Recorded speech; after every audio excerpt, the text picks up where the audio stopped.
ikatlong tanong. Gumamit tayo ng mga tafsir. Type. Pangatlo, kasi kanina, pinaratangan daw tayo, tayong mga Salafi, Mujassim. Okay, Mujassima daw tayo. Kasi ang Mujassim, sa literal na kahulugan, body, katawan. So, inaangkin daw natin, dinarawan daw natin si Allah na siya ay may katawan. Bawal mag-explain. Okay, may katawan daw siya. Pinaratang sa atin. Tayo daw yung Mujassim. Pinaratangan daw natin na kung saan natin siya may katawan. Saan po ko sinabi? Saan ko sinabi? Ito na. Saan ko sinabi? Kasi ang jism katawan eh. Wala akong sinabing katawan. Saan ko sinabi na si Allah may jism? Sa akin po sa Facebook, sa aking pananalita ngayon, pinaratangan mo ako ngayon na si Allah ay may katawan. Saan ko sinabi na si Allah ay may katawan?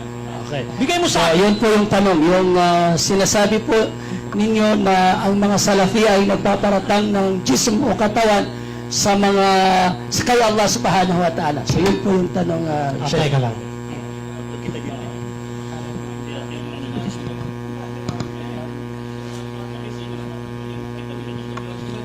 Kasi ang sinabi ko, hindi, sandali lang kasi ni-interpret ni Juan eh.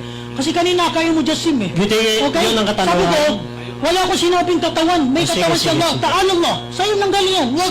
Huwag mong pasabi hindi ko sinabi. Saan ko sinabi? Kahit sa pagpapalitan natin sa post sa Facebook na si Allah may katawan. Kasi ang jism ay Arabic yan, ang kahulugan niya sa Arab Tagalog ay katawan. Walyaudu billah. Ta'ala Allah. Saan ko sinabi na may katawan si Allah? Yallah. Okay, mga magulang at mga kapatid.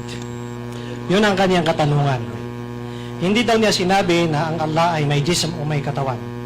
Pero ang ating pasasagutin diyan ay kung ano ang nasa kanilang mga kasulatan. Hindi naman itinatayo ni Ustad Nasruddin ang lahat ng Salafiyay. Ang dapat na tingnan natin ay kung ano ang nasa libro ng mga Salafiya. So ito ang mga kapatid na nasabi dito. Ito yung kitab nila, Aqidatul Muwahhidin. Isinulat ito ni Sheikh Abdullah bin Sa'di Al-Ghamidi Okay. Sige. Sabi niya, فَإِنَّهُ لَيْسَ مِنَ الْمُسْتَهِيلَاتِ أَن تُنْسَبَ صِفَةُ الْجِسْمِيَّةِ إِلَى اللَّهِ سُبْحَانَهُ وَتَعَالَى مَعَ تَنْزِيهِهِ فِي نَفْسِ الْوَقْتِ عَنْ مُشَاهَبَةِ خَلْقِهِ فَكَوْنُ اللَّهِ عَزَّ وَجَلَّ لَهُ يَدٌ لَيْسَتْ كَأَيْدِينَا وله عين ليست كأعيننا وله نفس ليست كأنفسنا فلا مانع عقلا أن يكون له سبحانه وتعالى جسما ليس كجسمنا. So ito yung nasa inyong kitab. Anong nasa inyong kitab? Sabi niya, فَإِنَّهُ لَيْسَ مِنَ الْمُسْتَحِيلَ. Hindi kasama sa mga imposible na angkupan ang Allah ng katangiang katawan.